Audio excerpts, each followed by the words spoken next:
Hello, good evening, and welcome to a very special New Year's Casual Tickathon Watch Spectacular Part 1. So, tonight we have the other part of the title, which is Sam from Casual Watch Reviews, and we have Thomas from the Escapement Show. So, what's going to happen is we're on here for 2 hours, and then Sam will nip off and start his stream. And when we end this one, all you lovely people should go automatically over to Sam's stream. That's how it should work. We've got a redirect on. So good luck with that. We'll make sure that works. And good evening to everybody. We have Red Happy Shovel. New Year. Happy New Year. Oh, yes. Happy New Year, everyone. Yeah, Happy New Year. Yes, absolutely. Yeah, and it's my fault we had to shift it as well. I was under the weather, wasn't I, the other day? So yeah, I was really not well. So yeah, sorry everyone. I think that we were supposed to do this Friday, weren't we, John? But I was dying. So yeah, we were up against a few people anyhow. So maybe it's got a bit better today. With people not streaming. So yeah, but yeah, we're all good. So look, Matt H, friend of the show. Happy New Year to everybody. Updated. Thank you very much, Matt. So hopefully we may get a few guests in here tonight, and Sam's got his crew lined up to come and join at some point, either in here or in a couple of hours' time on his stream. And we're carrying on for a few hours. That's all we can say. Yeah, see how long we go. See how long my voice. See how long we go. So you had a good Christmas, Tickers, watching James Bond. You were telling me. Yeah, James Bond. I did a DC marathon over the week with all the James Bond, with the best Bond, of course, DC. I did all 5 of them, which is great. Get a bit of a tear in the eye yesterday when he got blown up. I still think. Yeah, I'm not joking. He got. How can you beat him? He's sad loss, mate. Sad loss. So we'll see what happens with the next one. Probably do a whole show on guessing who could be the next James Bond, because there's so many people out there. Cannot believe. Here's Brian. Hello, Brian. Good evening. Good afternoon. Or as they say in your part of the world, your lordship, apologies for the tardy. No problem at all. How are you doing, mate? And Happy New Year to you, sir. Very busy. We are. If Sam is Miami Sam, then I am in the transformation into Boca Raton Brian. Oh, yes, excellent. Yes, so you're moving, aren't you? You're under transition. Oh, sorry, that's another show, right? Yes. Okay. Purple burger alarm. Is that Thomas Burnett or a super clone? Right. So super clones. That's in reference to a certain Marcelo, who apparently has got let's just touch on this quickly. Is it a suit? Is it, as it turned out, he's got a clone? Is that what you're probably close to it than anybody? No, I don't think so. He's got the real thing. He's got the real thing. He just can't stop doing streams about it. And I heard that now. So. I've heard he's admitted it's a clone. Really? Oh, that's what I heard. Allegedly, he's admitted it's a clone. I don't know. We'll see. It'll probably carry on. This year. As long as you keep doing streams and saying send money now, I mean, yes. Yeah, he obviously can't afford to buy it, so yeah. The Blue Cup of Coffee. Happy New Year, guys. Happy New Year, Red Shovel. Happy New Year. Happy New Year, Red Shovel. Rolly Mania. Sam, Brian, and Thomas, your mission tonight is to not allow Pickers to talk about any garbage. No, absolutely fine, Rolly. Plenty of garbage talk tonight, yeah. Yeah, Rolly, there's no Rolexes on tonight, so there'll be no garbage. Absolutely, thank you. What's everybody wearing, please? Wait, let me change my watch real quick. Yeah. Okay. So I've got with this nice little number, which is let's go full screen. Full screen tickers. Right. Citizen ProMaster, this nice little blue number, which I got off Sam a couple of months ago. Right. Well, it took about a month to actually get to me, didn't it? Because of the old postage thing. But it is an absolute fantastic watch. Came on the bracelet, but you know me, I always go for the old rubber strap things. I purchased this ND rubber strap, and it matches perfectly with the dial. And get the thing in focus. Oh, there we are. That worked. Cover my face. Yes, cover your face. That works, doesn't it? Brilliant, brilliant watch. Thank you, Sam, for that. That was a great purchase. That was. Yeah, glad you like it. Yeah, it's the OG, isn't it? The OG Citizen diver with the depth gauge on it. Yeah, it's the one that is still used by the Australian clearance divers. Really? Yeah, they're heavy. They're big on them. I'm trying to get at the moment a waterborne strap, which is an Australian type of NATO stroke Zulu strap, but they don't make them anymore. Right. So I'm trying to find anybody in Australia who can get me a 24mm waterborne strap for not daft money, which I'd like. So we're working on that. There you go. Christian's in. Hello, Christian. Happy New Year. Thanks, matey. Junior Johnson. Hello from Michigan. Hello, Junior. Right. So as I said tonight, thank you for all the people, Brian, for joining. What's happening? We're on here till 8 o'clock UK time. And then we're redirecting all over to Sam's for the next 10 hours. Sorry, Sam. Maybe not. So what's happening is Thomas has kindly got his military watch collection going. So he's going to swap over to his iPhone and he's going to show us his military watches and talk us through them. Is that okay, Thomas? Yeah, I'll just switch to that now. Nobody else doing a wristwatch check? Oh, I'm sorry. Yes, it's not sorry. It's just me. It's all about me, isn't it? It's all about me. God's sake, of course it is. Sorry. No, it's your show. I don't want to. No, don't be daft. No, Sam, what's your watch? It's me now. Well, I'm wearing a Jack Mason Strato timer today. One of my favorite watches that I got sent in. But as I've been on my, I've been quite ill the last couple of days and on the sofa. What I've really been wearing is a vintage G-Shock, one of the early MRG metal ones. This is the the MRG 220, I think. That is cool. I don't know if they only sold these in Japan, but yeah, that is just a cool watch. That is. I like that. Wearing a retro G-Shock there. It's got this weird thing that says file on it, so I think you're supposed to like type in like a number or something and keep it stored there. I don't know what the point of it is. Oh, right, okay, so maybe a PIN number for your card or something like that. Yeah, and it's actually surprisingly small for a G-Shock. Really nice. I like that. Yeah.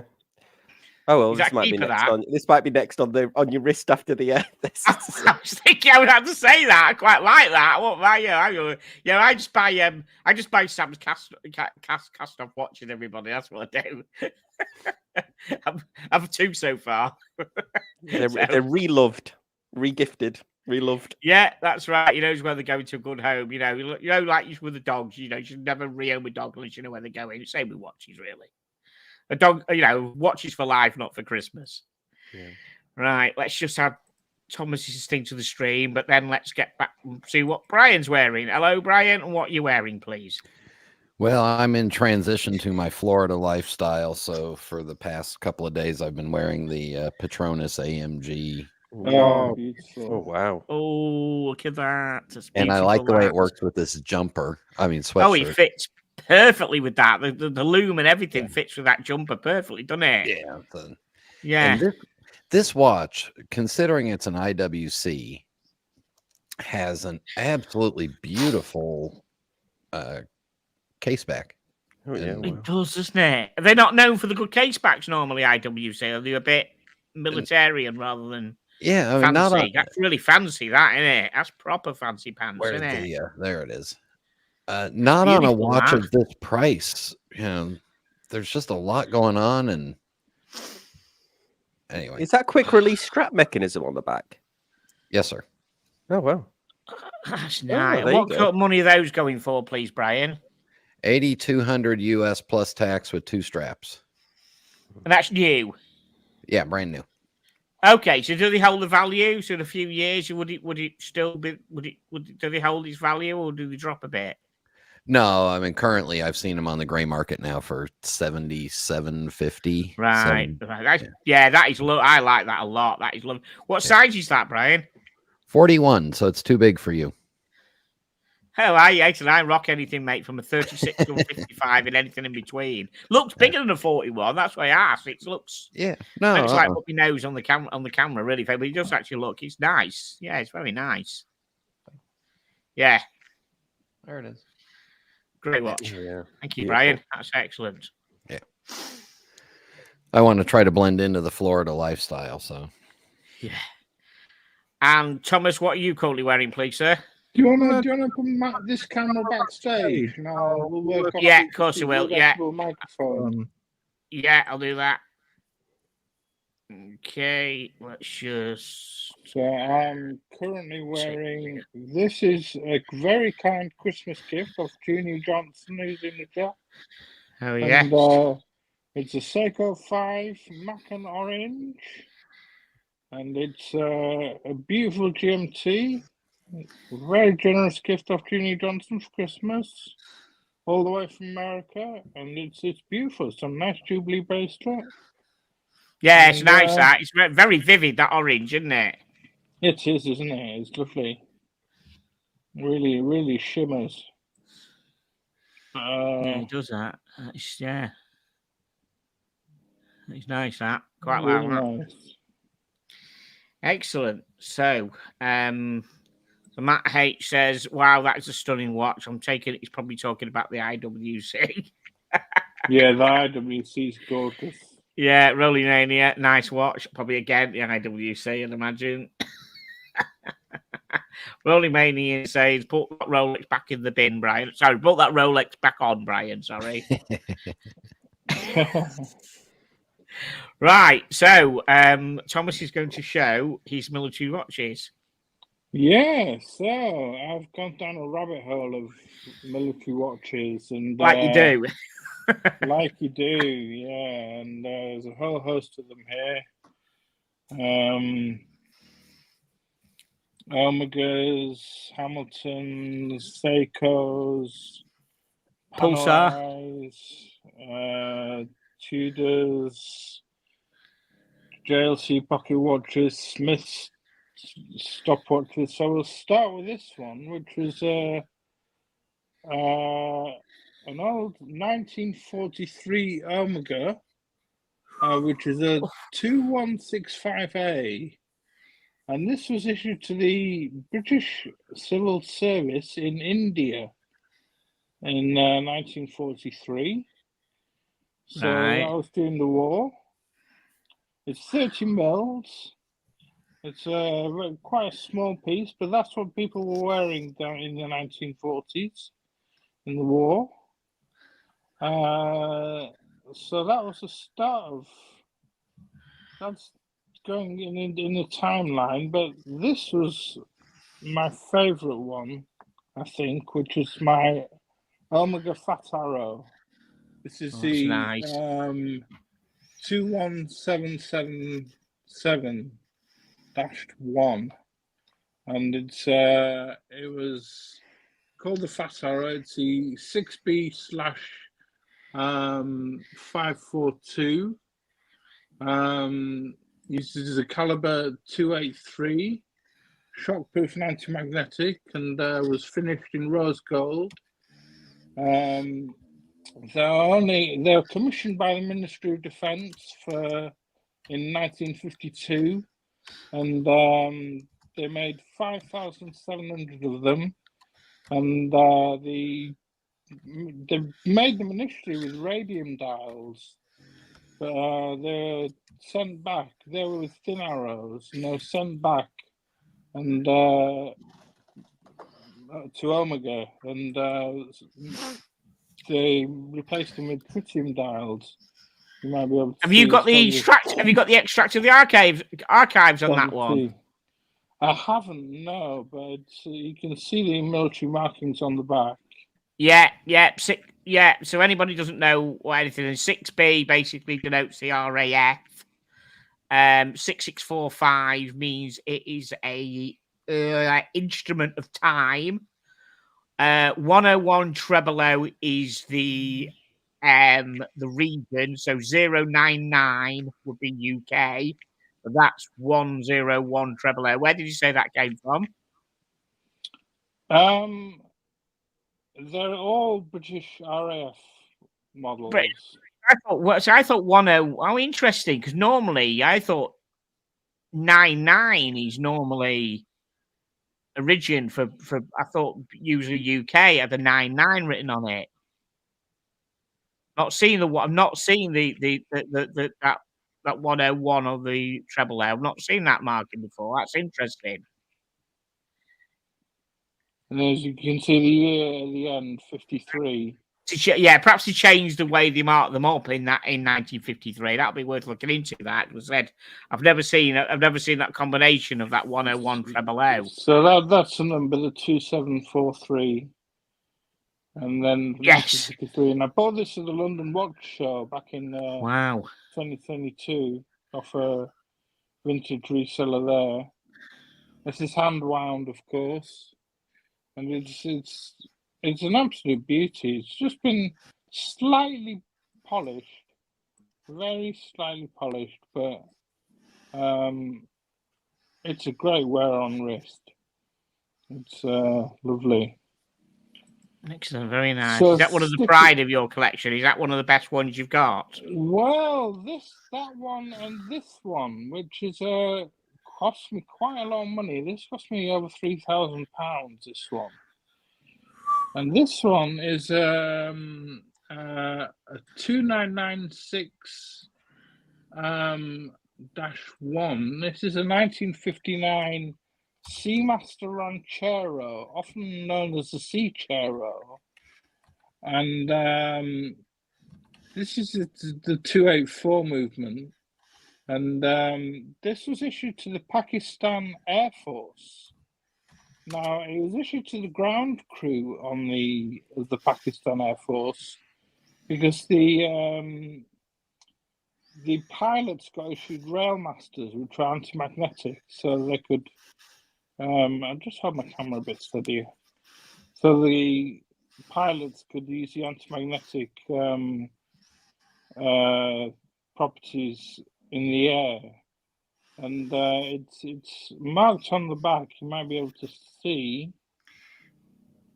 You can see PAF, which is Pakistani Air, which denotes Pakistani Air Force. Yeah, got that. Yes.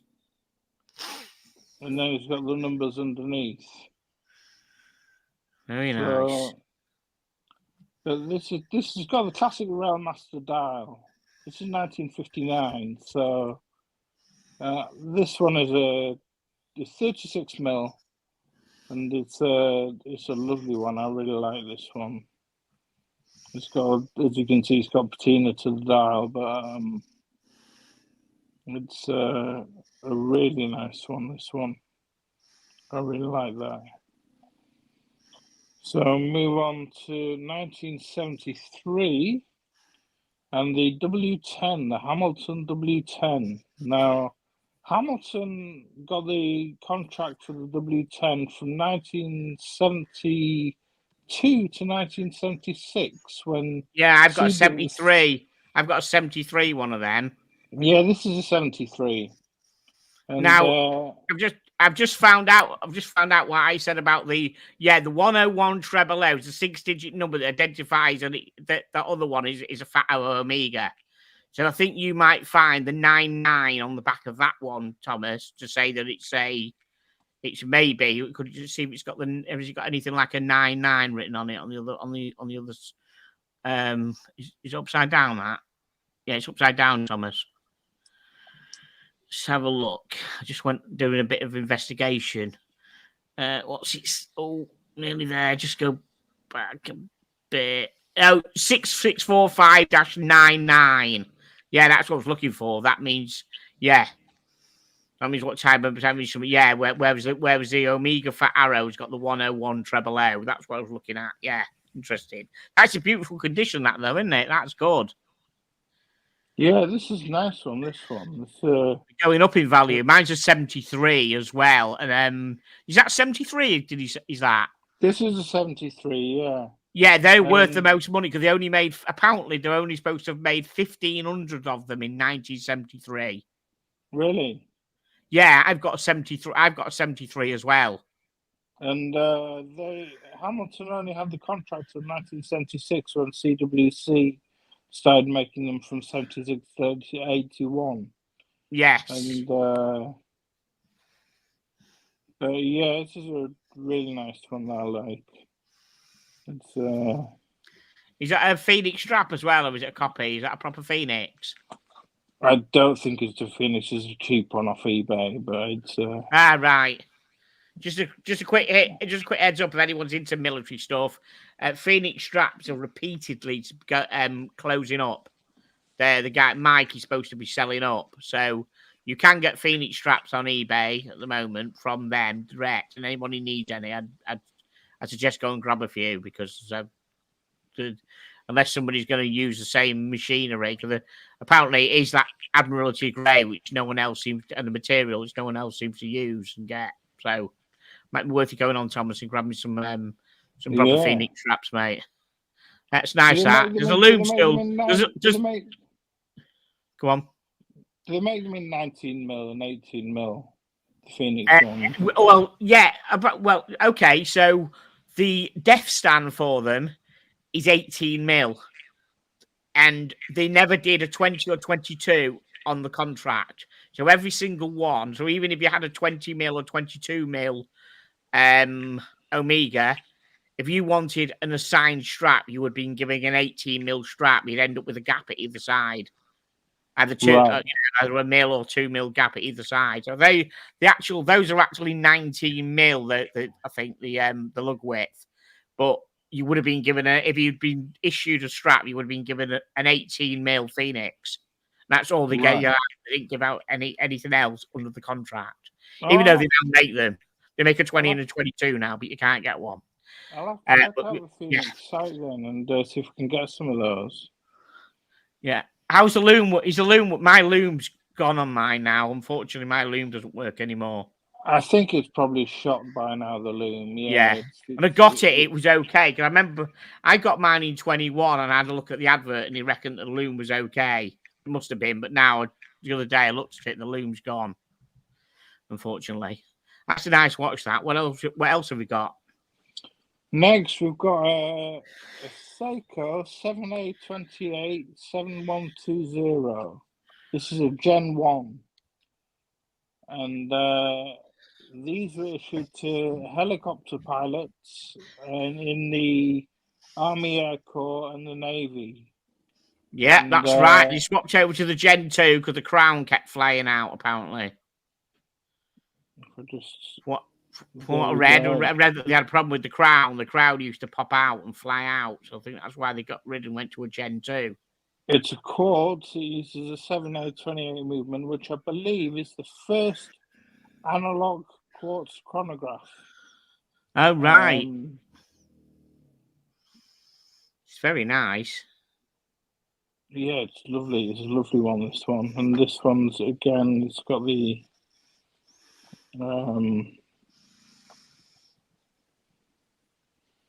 let's see if we can make this out. I think it's upside down again, mate. I think. Yes, you're right. It's upside down. Sorry, yeah, it's just.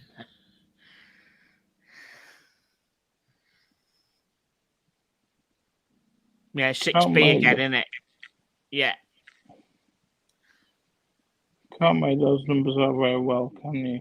No. There we go. You can now, yeah, there you go. 1990. Is that genuine? Yeah, was it an issued one, that? Even 1990, yeah? This is one of the last ones, probably. Yeah, 1990 is an issued one. Yeah, but these got for about £700 or £800 now on eBay. Yeah, I was looking at them the other day. Actually, I saw them the other day. They're getting a bit uppy them, aren't they now? Yeah, people are. But they're really nice watches, really funky watches. For a quartz chronograph, it's It's a great little piece. Yeah. So we'll move on to ones which aren't issued, but are military inspired. I mean, I love my military watches, and Panerai, you can't go wrong with the Panerai, which were used by this is the 1950s, which was the classic 1950s Italian SLC divers, the slow speed torpedoes that they drove. Yeah, was that the ones inspired by Rolex originally? Rolex Yes. had a connection, didn't they? Yes. They made the movement originally Rolex for the Panerais. And so got to love Panerai.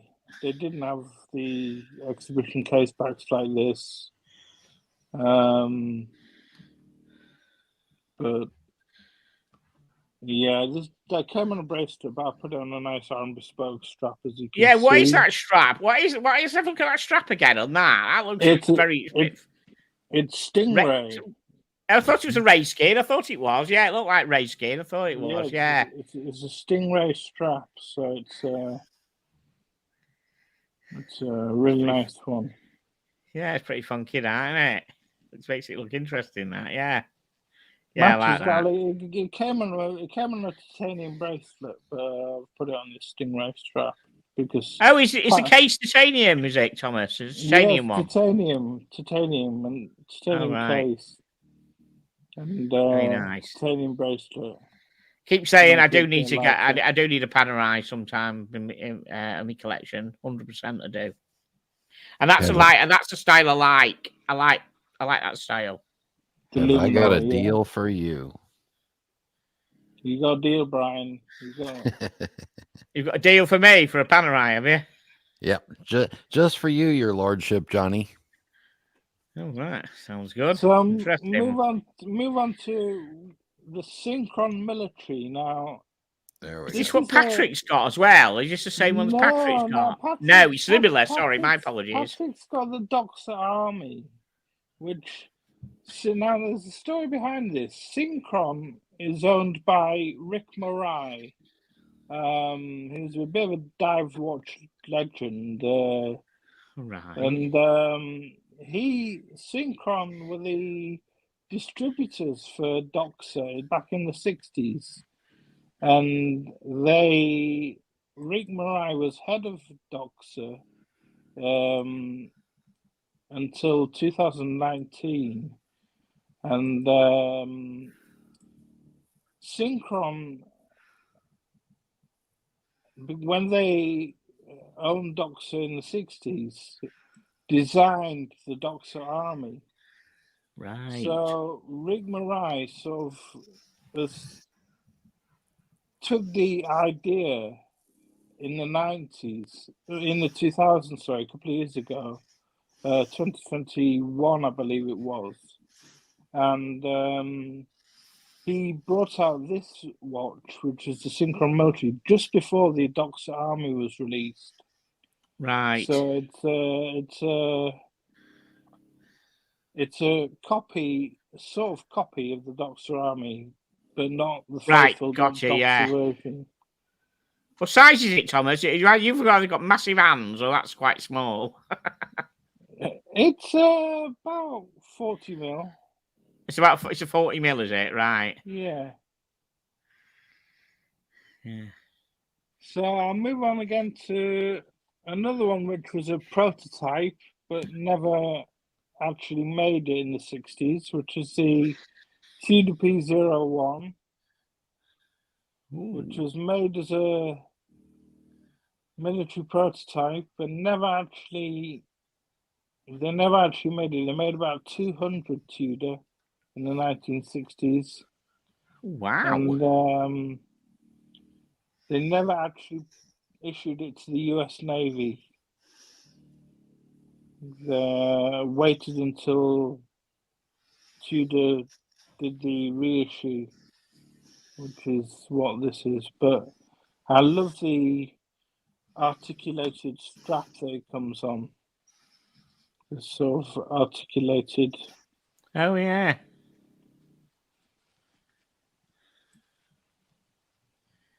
Yeah, that's nice. That.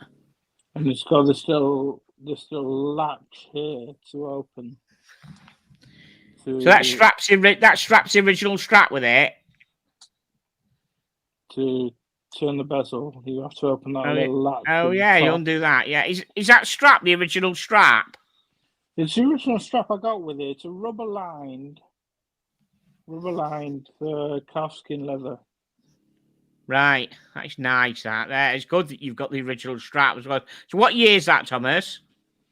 This is only a recent one. I bought this in 2021. Oh, it's a reissue. Right, it's a reissue of the original. Right, reissue. Got you. Wow, yeah. It's faithful reissue though. I've never seen that. I've never, especially not seen that with that little thing at the top to stop the. That's interesting. Stop the bezel moving. Yeah, that's quite novel. You can't move the bezel until you open this little latch. Open that. There's loads. I mean, there's of course you've got the plow prof. It has that interesting button, and then you've got loads of rough different ways of locking a bezel down, haven't you? Yeah. Yeah, Bolivar have got one where you've got to press it down and turn it on their mill ships. And then you've got the other one where you've got some others where you've got to pull it up, and there's someone with the buttons. Yeah, it's interesting all the novel ways that people have actually locked the bezels down. Yeah, that's nice. So that's what I really like. But we'll go on to a couple of pocket watches. This is a JLC pocket watch, which was issued in 1942, and it's got the GSTP. Yeah, was it a general service timepiece? Is it general service timepiece? That's what it stands for. Yeah, with the broad arrow at the top. With the broad arrow. Yeah. And this one uses a really nice movement, JLC movement, and this one's got plexiglass on it. A lot of them use normal glass, but this has a plexiglass which you can see has faded and sort of gone a bit yellowish. Yeah, what year is that, Thomas? 1942. Oh wow, that's bloody good condition for that, isn't it? And these were issued to officers and snipers.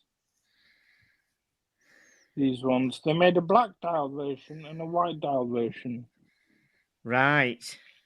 So these were issued to officers and snipers. So I presume the black dial version was issued to the snipers, and this was an officer's version. Excellent.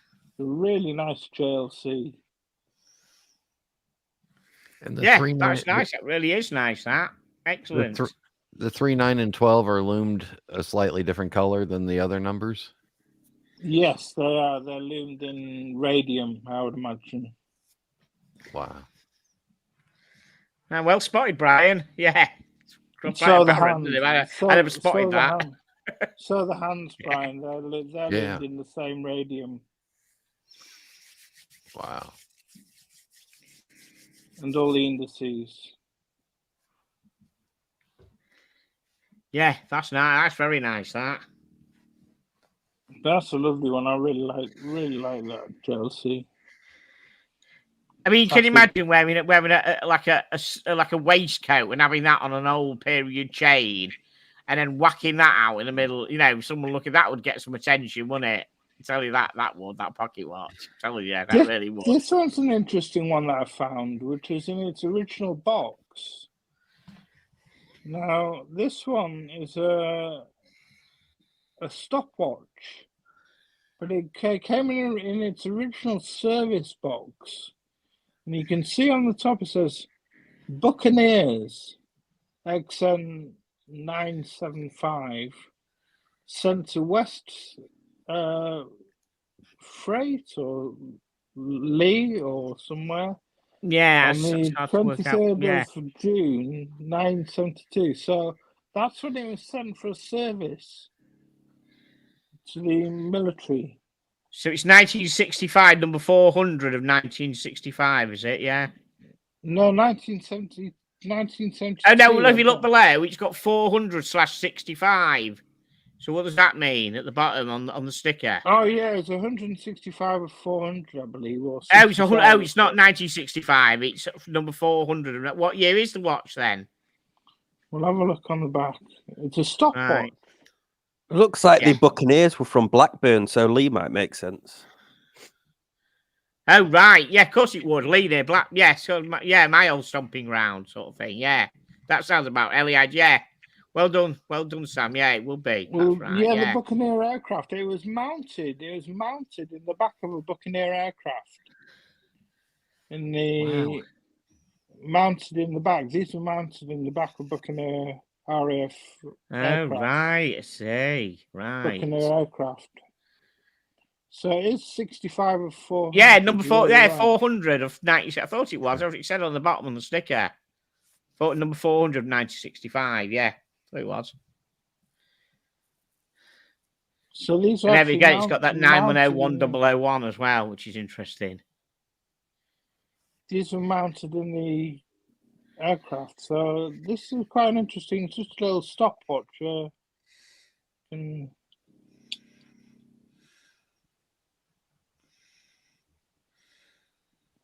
5th of a second stopwatch.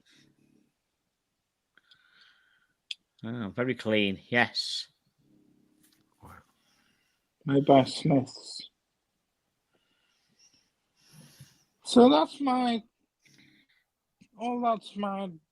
general sort of military collection. Very nice, very nice. What I'll do, I'll swap you back to the main camera when you're ready. We've got some other military watches to discuss. Right, brilliant. I'll drop this one and add you back in there. Brilliant, because you've sent me some links to some other interesting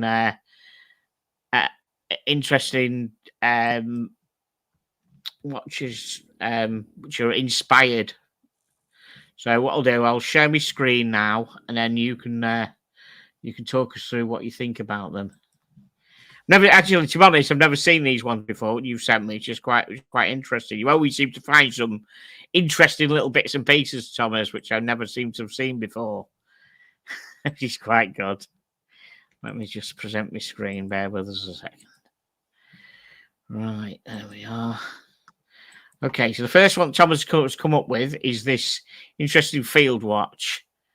Yeah, which is the 96-0. It's very interesting. What's the story on this then, Thomas? It's a company called 96-0, and they make, if you click on watches, they make quite a few watches. This is their field watch. And the man who makes the watch is Chris. He was in the army, and he makes this is a new one they're making, which is inspired by radio operators. The last one was a field watch which has different code letters for codes that they have. So this is a new watch that they're bringing out. The last one was the field watch.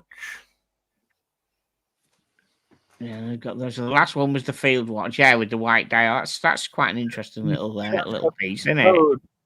Different codes instead of numbers by the numerals. Do you know off your head what these codes mean? I don't know. No, it's fascinating, isn't it? That's again another talking piece, that, isn't it? Yeah. I really like it. It's about £300 that it was selling them for. I saw him at a watch show, and are you interested in getting one? I was. I really like this white dial one, and I was really interested in it, to be honest with you. It's definitely got a different thing about it, where everyone's doing the same kind of. It is, isn't it? Especially with those, with the F and the S and the I wonder what. Yeah, it's worth looking into what all those numbers are about, isn't it? They obviously mean something. Yeah, definitely references to code used in the army by the radio operators. Yeah, And, pays homage to the World War II code breakers and the personnel who intercepted and decoded messages. That's fascinating. That's really it's quite novel. It's quite novel. That's quite interesting. I noticed they do a dive watch as well. So that's they're not breaking any ground with that, really, are they? It's got broad arrow hands, and it's just a normal sort of diver. It's nothing new. It's interesting about the broad arrow hand because I mean, you're supposed to obviously get permission to use it, but they're not very strict. Obviously, they gave it to Amiga for the No Time to Die watch, and of course, they've let them use it as well. So they're letting anybody use it, really, aren't they? And they make a pilot's watch as well, which is the one in the middle. You see there. Is that the altitude? Yeah. Oh yeah, it's just a Flieger, isn't it? It's a type A or type B, I think. Type B, is it? I don't know. Is it type B? I believe. Yeah. Is that type C? That is it, right? I know. I've got a type A knocking around. I've got an A knocking around, so I know it wasn't an A, right? Yeah, that's quite nice, isn't it? That's nice. I like that. So sticking to the army theme in his watchmaking, it's from the army. His dad was in the army, and he did make a pink watch. He did make a bright pink watch, which was the colour of pink Land Rover that the SAS painted bright pink. I can't remember where it was they're deployed to, but they painted one of the Land Rovers bright pink to make it blend into the background of somewhere. Right. For sort of I think I do like. I actually quite like.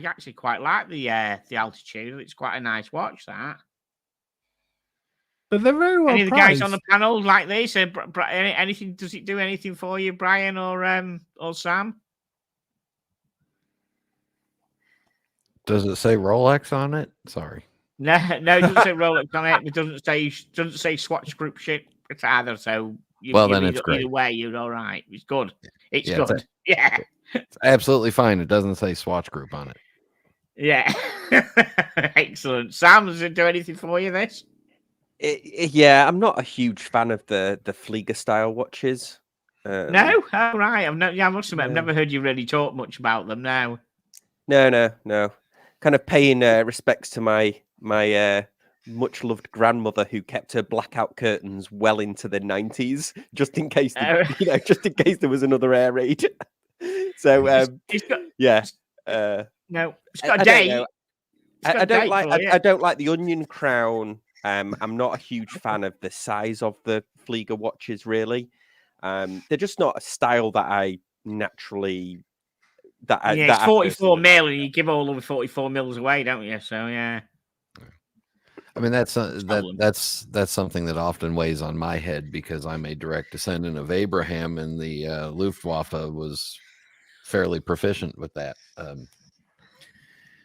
I like Dan's comment. That dial would make a lovely ashtray. Yeah. But also for me, and the reason I guess the reason why I like this IWC, which is technically a Flieger design, was the coloring of it.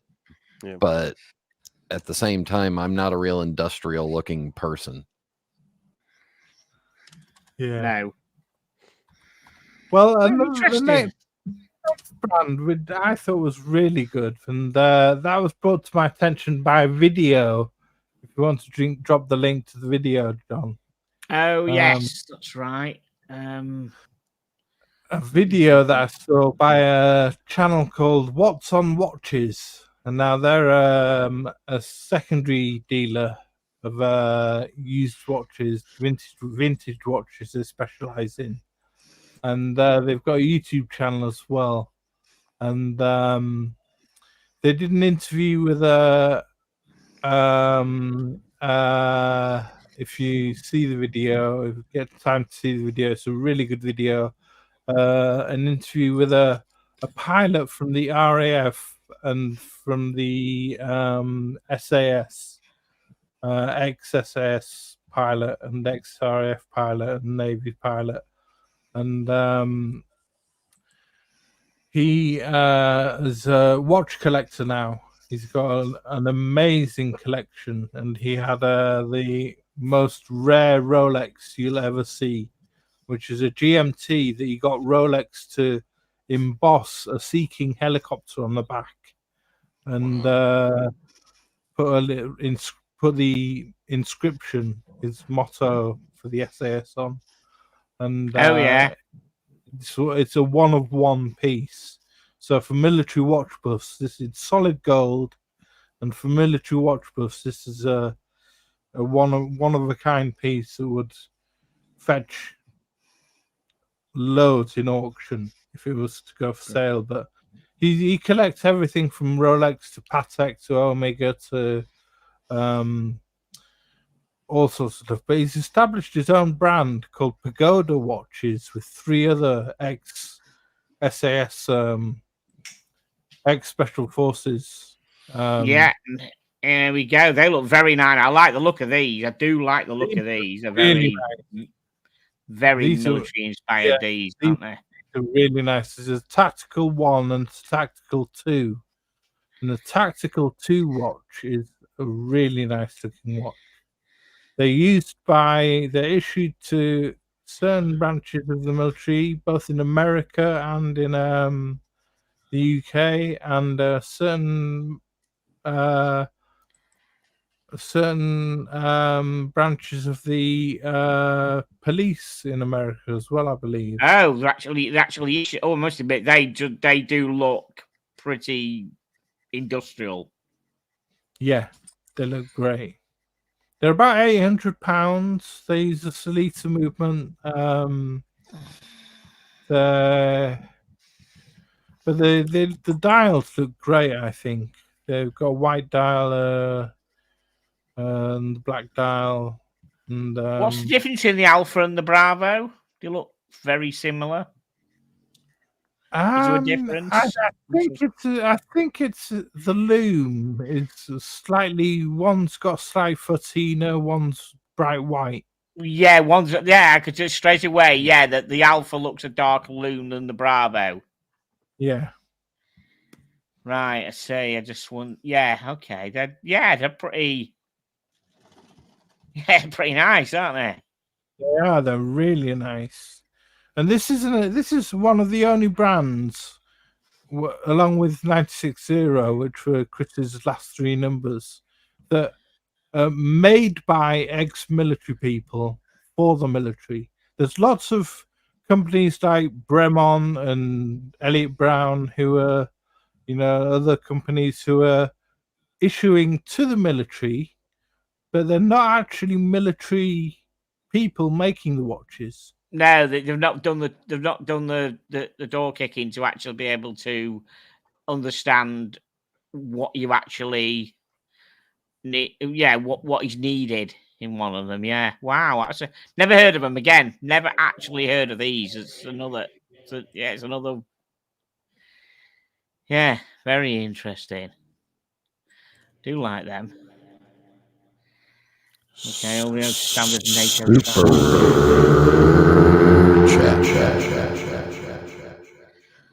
Muhammad Ali. Oh, yeah. £49.99. Thank you, Muhammad Ali. Happy New Year, everyone. Hope everyone has the best years of their life in 2024. Thank you, Muhammad Ali. Now I know you've got your big 5-0 coming on this year, aren't you? And you said you've got a wish list for this year. And hopefully it's going to be that blinking Pepsi that you want. I mean, I don't know. You've been waiting for that for 2 or 3 years, haven't you? Crikey. He's hopefully going to get that. Thank you so much, sir. That is brilliant. Yeah. I think he's been waiting for it since Elizabeth I. Yeah. Yes. Let's hope we don't discontinue it, eh? Crikey, that'd be bad, wouldn't it? Now, it's an interesting watch before we go into like part 2 of the show where we've got something. There's an interesting company I found the other day. They're called Liberty Watch Company. I read about it on Instagram. So basically, they don't issue, but you've actually got to be serving or ex-serving and show your papers to be able to buy one. Right. So you're getting people who are serving who want to watch. They end up buying, rather than buying the marathon or the CWC or whatever, they end up buying one of these. That got quite purposeful, doesn't it? They only make one model. Right. As I said, you've actually got to be serving or ex-serving to actually buy one. And they reckon they can control the market as to make sure that. I read somewhere that they can control it in a way that you can't even buy one second hand. Well, good luck with that with eBay. There aren't any on eBay. I did check. I wanted to see if they could buy one on eBay, but I couldn't find any. But I think they look quite nice. Just trying to find out much about. So I said only literally just one. Yeah, I one wonder how you could control the market in that way, because even if somebody, didn't, somebody could have one stolen, or somebody, sadly passed that had one. Yeah. I know how. I know how it works. I figured out how it works. Go on, Brian. The first person buys the watch that is legitimate military and gets issued. Mm-hmm. If for some reason they sell it to somebody who is not legitimately issued military, it automatically turns into a Jacob & Co. and therefore is worthless, and nobody wants it on the secondary market. It's a transformer. Yeah. They do look really good. Yeah, that's a really cool way of doing it as well, isn't it? So, perhaps it's got a self-destruct thing. Perhaps it just says this watch will self-destruct in 10 seconds if it's not. Yeah. I don't know.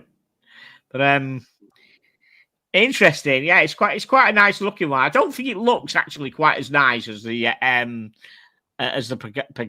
pagoda. The pagoda looks really, really nice. Really nice. Yeah, really, really nice. I agree. Can I be on a serious note here for a moment? Yeah, of course you can, Brian. I find it irritating, unfair, irrational, and downright rude that in our U.S. military, our members of the military who don't get paid a lot of money are required to purchase some things like this. There should be standard equipment stuff, and there should not be a whole cadre of websites and brands that are developed just for those that are serving, whether it be whatever line of duty you're on. In police work, most policemen have to provide their own body armor and purchase that. Wow, Really? I didn't know that. Is that right? They have to own their own firearms, and if they want an upgrade, they have to get approval for it, and they have to buy it from they have to go to a special gun dealer just to buy the law enforcement editions. And I find all this to be ridiculous, that these people in law enforcement, in the fire services, and in the military are having to go out and buy this stuff that we're asking them to do a job for, that we don't want to pay them properly for in the first place. So thank you very much. Wow. I do know that some watches are issued. I mean, for instance, Navy SEALs get given G-Shocks or Suunto. They don't have to buy them. They do get given them. So I don't think the whole and marathon watches issued. Canada. Yes, I'm sorry. Don't say that. Yeah, the Canadian military give marathon GSSARs out 100%. Yeah, it's the government search and rescue is what GSAR stands for.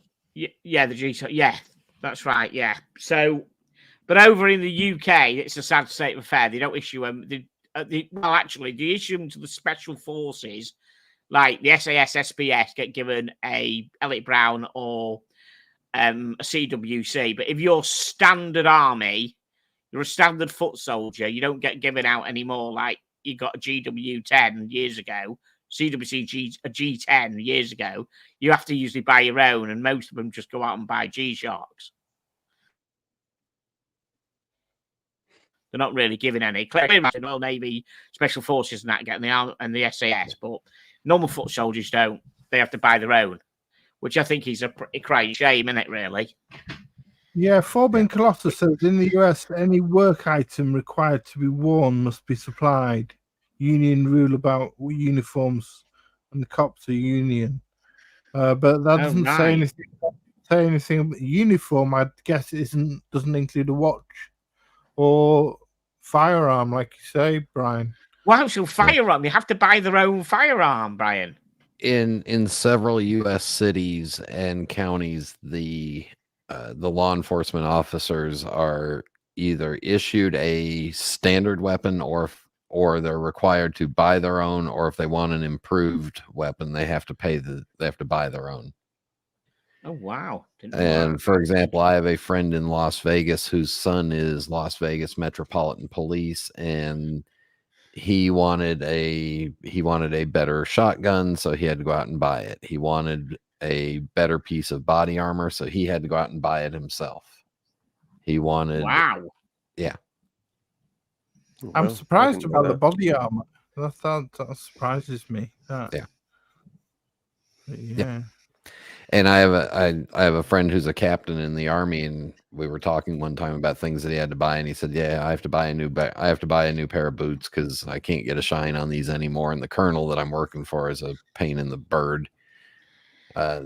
Right. But they don't just standardly issue stuff, and he doesn't wear a watch anyway. He carries an iPhone, and he's an accountant, so. Wow. Excellent. Unbelievable. Yeah. So what we're going to talk about now, and we're going to get people involved also in the chat, all you lovely people. Yeah. I want you guys, the panel and the guys in the chat, think about watch regrets that you had and got rid of, or you may have still in your collection now that you don't particularly like and never gets time, and you're going to risk time, and you're kind of trying to think about offloading it, but sometimes you just can't be asked actually getting rid of it because it's probably going to not worth the hassle because it's worth a chunk of not very much money. Now, this is probably going to trigger Sam because he doesn't like homages, even though it's not a direct homage or anything. It's a Heimdall. I put myself. I bought this ages ago, and I have played around with it, and I did actually patinate it to a high degree at one point. I think I remember. I think I actually bought it to patinate, and I used loads of absolutely smelly substance and smelled the house out for ages. I can't remember what I used actually now. And I put it in the bathroom and I patinated it with salt. And within 20 minutes, it absolutely turned proper green. You can do it very, very quickly. And then you can clean it off with tomato ketchup. But there's always a bit of scarring. It's never completely as clean as you'd want it when you've actually clean it with tomato ketchup.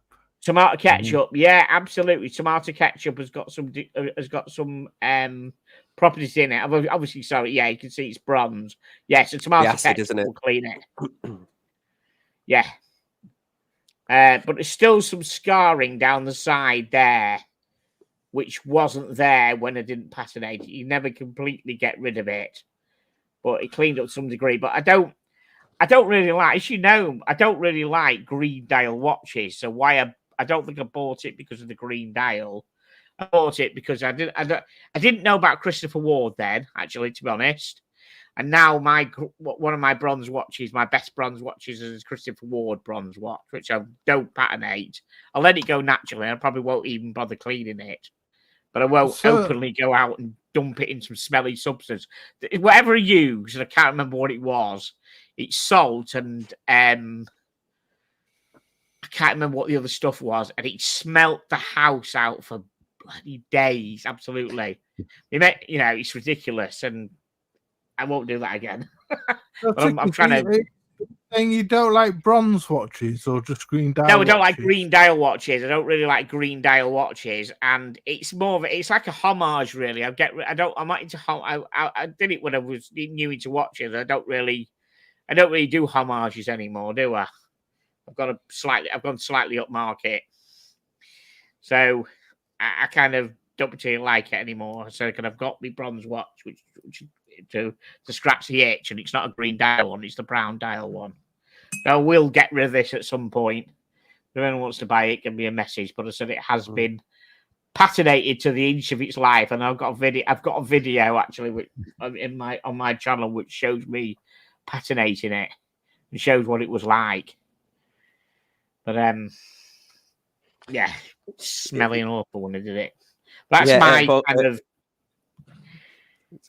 Sorry, John. Von Krul's added in there. I heard putting your watch in a bag full of rotten eggs is the way, but they don't have to be rotten. It's just eggs, isn't it? I don't know. Maybe somebody's trolling you. I think. No, yeah, you don't have to do rotten eggs. Basically, you basically cook eggs up, put them in a bag, and then put the watch in the same bag as the but not even touch it. You don't even touch it. You put them in the same bag and put them in the fridge, and that patinates them. Take the leather strap off. Yeah, of course, yes. That's the slow way of doing it. But the stuff I did, the ammonia or whatever stuff I used, does it literally does it. You do it outside. A mate of mine wanted me to do it on one of his bronze watches. A mate lives in Portsmouth, so I took my stuff down with him and did it in his back garden. And literally 15 minutes will give you a proper good patinate. And if you leave it for half an hour, it just turns greeny, bluey, black. Just whatever you want. It's easy to do. I can do another video on it sometime in the summer on how to patinate a bronze watch. It's good stuff. And clean up, it's good to have. So you may lose 2 dogs in that process because they may smell that and leave. Oh yes. They won't be doing it in the house. I tell you, not a chance. No, be outside, but be careful because they'll be bouncing around and knocking stuff over. And they're usually quite good. If it's something that smells really foul, we won't bother going near it. I'm glad to say. So is that your main watch regret then, Tickers? Really. I mean, I had loads of homages I bought when I started the channel off, which I've got rid of more than you can think of. You know, I just got rid of them really cheap because I didn't know much about them. So they're a load of regrets. But this is probably one that I've got now that I'm kind of in my collection. My collection's really getting okay now. I've got rid of the trash. And a lot of my main collection now, which I have to do with the state of collection sometime this year, a lot of my collection is military watches or military-inspired watches, just like yours. I mean, I never did G-Shocks until I found out that half the Royal Navy and stuff there use G-Shocks, and suddenly I got into G-Shocks. You know, it's funny. That's the kind of thing. But yeah, so my I'm quite happy with some of my collection now. I'm glad to say people in the watch world have steered me in the correct direction. Been ridiculed enough for crappy watches, and I daren't mention the word Steinhardt in front of Sam. I'm only getting over my illness now. Don't set me back off. That's almost Steinhardt or homage at all in Sam's direction. Yeah, that's almost as bad as Omega. So what's your regrets then, Sam? Oh God, I have loads of. Well, I buy a lot of watches for the channel, don't I? So I always have regrets. But I tell you what, I'm going to make myself unpopular here. I've been wrestling Grand Seiko this year. I bought 3 of them. I've got 1 left. You bought 3. You thought you had 2. You bought 3, did you? Wow. Yeah. Well, I had that vintage one. I bought the vintage one back from Tokyo, the 1969. I bought the green one that I made the video on that I didn't like. The only one I've got left is this quartz one, which I haven't done a video on yet. I do need to do an update video on it, but I even put this one on Chrono. Did you? Did you put that on Chrono? Did you? Yeah, it's available on Chrono now. If you have a look for why are you getting rid of that one? I thought it was a keeper. What's going on? I can't. The size is off for me. It's 39, but it just could do with being a little touch bigger for my liking. But it's got everything I like. I don't know. There's something about Grand Seiko where I can't really describe it. I mean, this was the one that Adrian at Bark and Jack had a similar one, and he just kept it just because he liked the movement, because the movement's really good, but he never wore it. And I'm kind of the same with it. It wears well. It's nice. It's that amazing quartz movement, that plus 15 seconds a year quartz movement. It's Yeah. the GMT. It looks the business. It's just a tad too small for me. Wow. Which, but yeah. So, but the vintage one was a huge win. But I bought it back. I had that Seiko watch restorer, John. He did an amazing job of restoring this Grand Seiko, this 1969 one. I went to the Seiko Museum and actually saw the same what they have a timeline of all Grand Seikos, and that exact model that looked exactly the same was there. I bought it home and then I took it. A friend at work, we have a watch Slack group at work, and one of my colleagues was asking, that she was really interested in Grand Seiko. Her husband, big shout out to Emily and her family. Her husband's really into watches, and he was saying to her, you should try on a Grand Seiko, a modern one. And then she was also got into vintage. So I was like, I'll bring this vintage Grand Seiko with me to a work meeting. So the next time I was at work, which is in San Diego, so it takes me a while to go over there. I said to her, this is my vintage one. And she was like, I really like that. I said, try it on. And as soon as she tried it on, when she was looking at it, I was like, yeah, that's not mine. That's sold. Like, yeah, that's it. Yeah, it was like a shaft of light had come and just shining. I was like, oh, okay. And then so I offered to sell, kindly sell it to her. So, which was good because I always get worried about selling vintage watches that I've owned because you're worried, is anything going to go wrong them? But this has just been like freshly serviced. I had all the photographs of all of it being dismantled and taken apart, and it's quite a cool story because I bought it in Tokyo and it had never left Tokyo. And I bought it in, like a couple of miles from Ginza, which is where Seiko's headquarters were. So it was quite cool. Wow, quite a cool story. But yeah, that other one, I obviously made a video on it. Didn't like it. It was poorly weighted. So I bought another one. But yeah, just I guess at least I tried a couple of Grand Seikos, to be fair. I think you just have to go with that classic one, don't you? Like the snowflake style cases at the GS44. And there's of course a cool story where before I knew Sam, he bought an Amiga X33 Gen 1. Now he obsessed with it. Tell us a story if you don't mind, because I'm interested, because you do occasionally you obsess about a watch, don't you? I do. Yeah. So, ever since I was younger, what got me into watches was my love for, I don't know, for space travel and stuff like that when I was a kid. And then when I was older. Is that why you moved to Florida? Yeah. Actually, we went to Kennedy the other day. You went to Kennedy the other day. So your X30, I think I sent you a picture, didn't I? On the IMAX, the X33 was like bigger than a human on the IMAX. And then when I got my first job, and eBay, I think had just started. Well, it hadn't just started, but it was early days of eBay, like 2006 or something.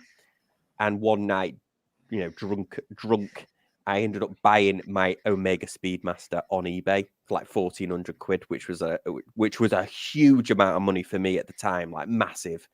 This is the X33 Gen 1, was it? The Gen 1 this was my Speedmaster. Speedmaster. That's what got me into watches. So I wore that Speedmaster for like 10 years. And that's a story for another time. But yeah, and then I really got into like the space watches and the X33s. And I've obsessed about buying an X33 for ages. And annoyingly, you could get them for like $800 or $900 for ages, and I messed about on eBay procrastinating, and then that guy who I forget, you probably know, the astronaut, he wore one up in that Dragon in the SpaceX Dragon capsule, and it's like on full show the next day. You couldn't get a decent one for less than 2,000. It looked like. Oh wow! I didn't know that.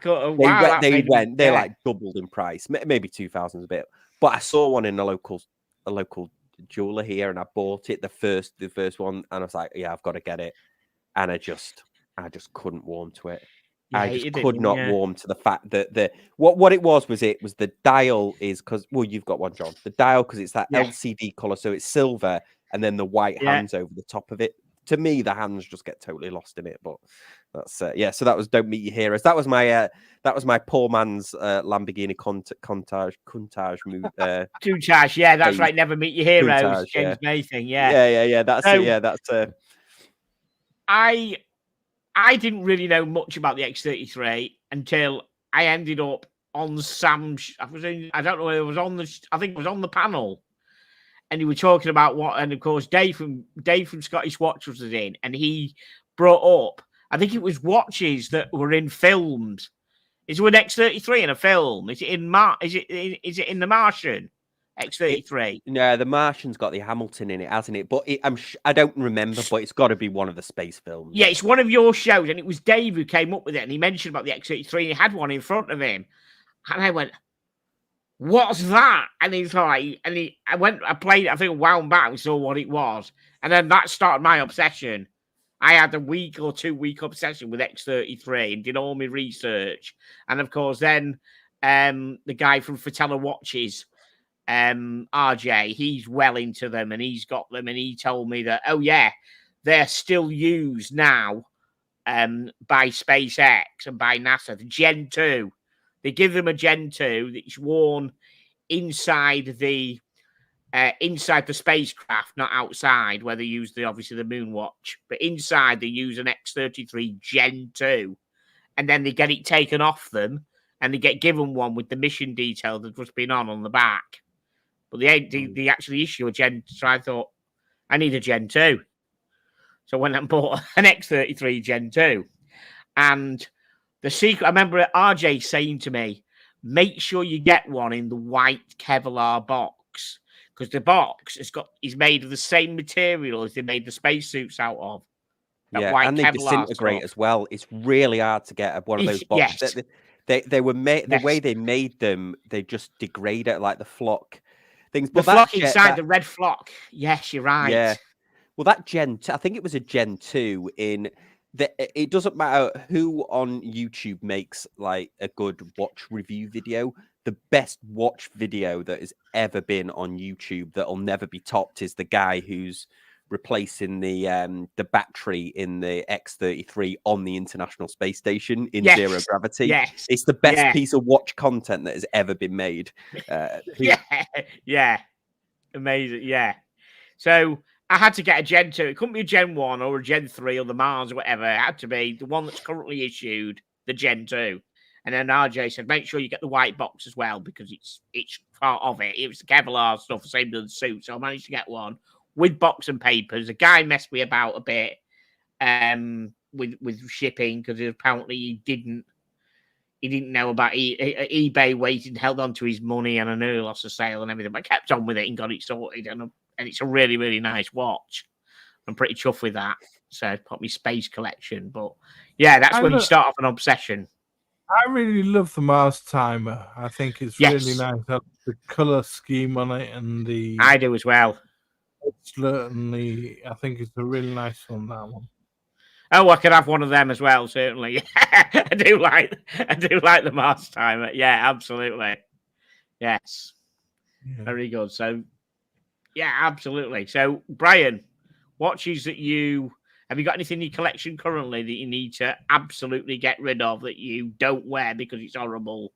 And I'm getting rid of it because I'm going to Florida and I don't want to do straps. I need to do bracelets, but something that you really have fell out of love with.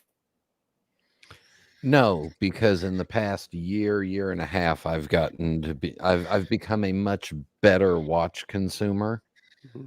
And the blessing and the curse that I survived from, 2017 until about a year and a half ago was the influence of certain YouTube channels and streams and chats, and thinking, oh shit, I need to go out and buy one of those. So I need to go down that rabbit hole and learn all about it and figure it out. And so I've weaned myself off of that. That was when I discovered the YouTube watch community, probably in 2017. I was heavily influenced by stuff that people said. Yeah, the famous one. Oh, you need to have a Speedmaster in your collection if you're a real watch collector. Well, screw you. I don't have a Speedmaster anymore, and I'm still a watch collector. You need to have a JLC Reverso. You need to have these certain things, or you're not a real watch collector. Well, bite me. I'm a real watch collector.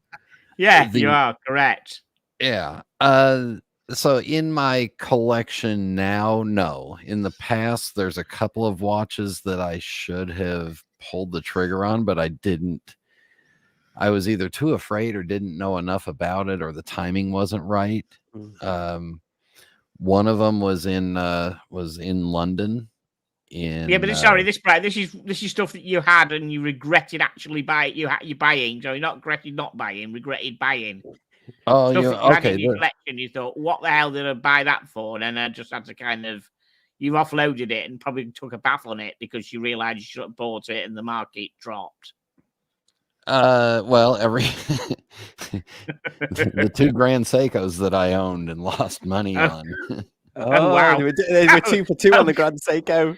Oh crikey! Oh dear! Oh, this right, folks. Don't forget, you're going to take a bath on a Grand Seiko because you really you lost a lot of money on one of yours, didn't you, Sam?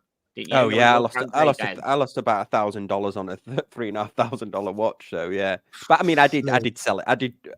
I did fire sale it basically. I took like the first kind of offer, but yeah, I could have held out for a little bit more, but the thing is that what's funny about that is even though I lost $1,000 on it, the video that I made on the fact that I lost money on it, I've been called an asshole that much in the comments. They're the actual views. The engagement is like through the roof. So now I just thank people. Wow.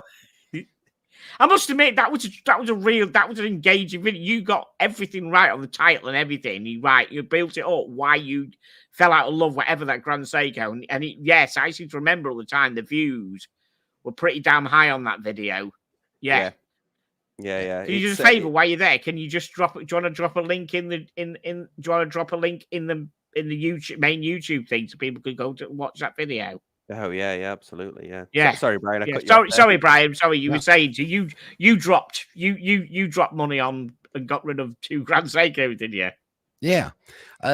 My favorite story is the Laurent Ferrier that I bought in late March of 2020.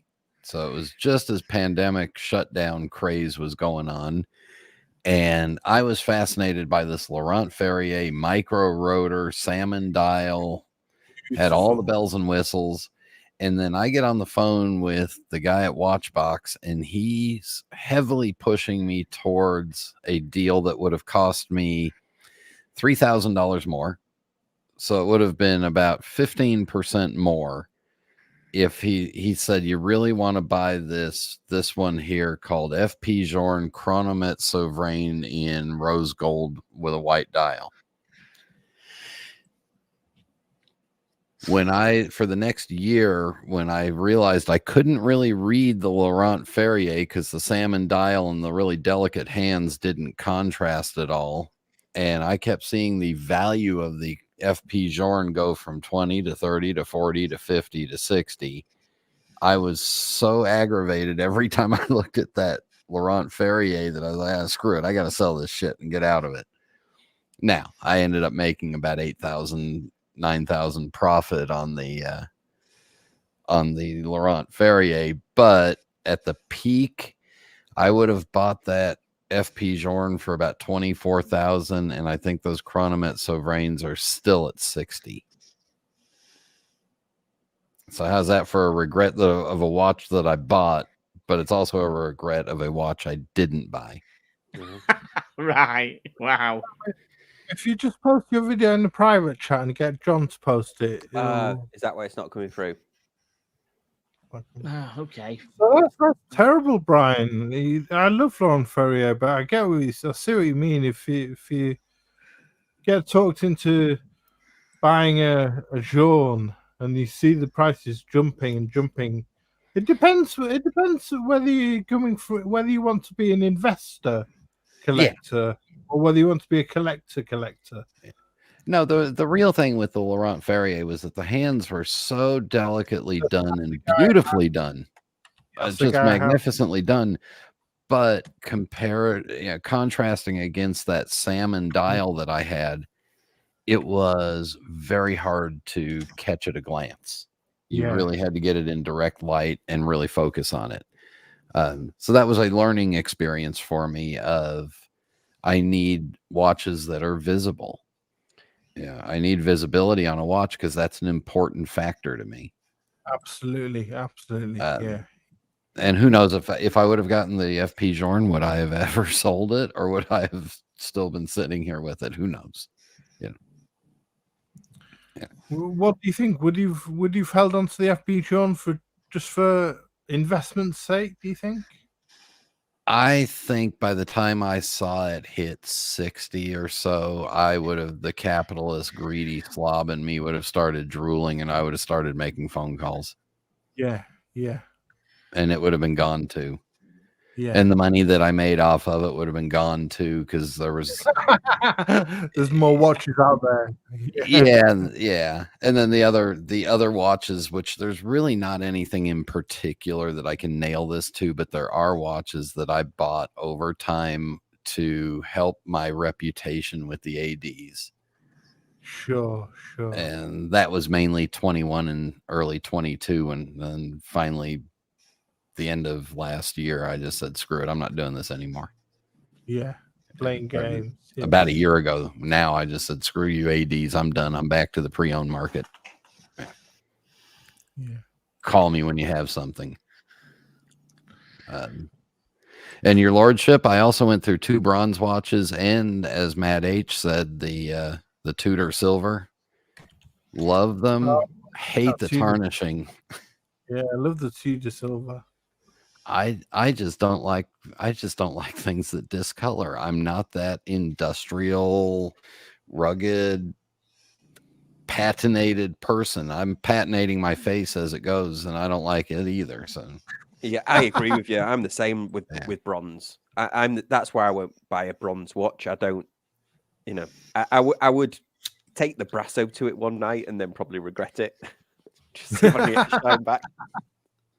Yeah. Oh, because you did a review on a bronze one, did you? You've reviewed a bronze one, didn't you? I can't remember. Yeah, I reviewed a Christopher Ward bronze, which their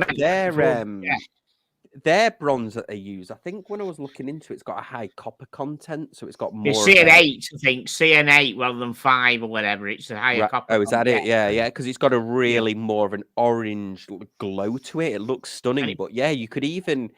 It was a review copy, like all the Christopher Wards are.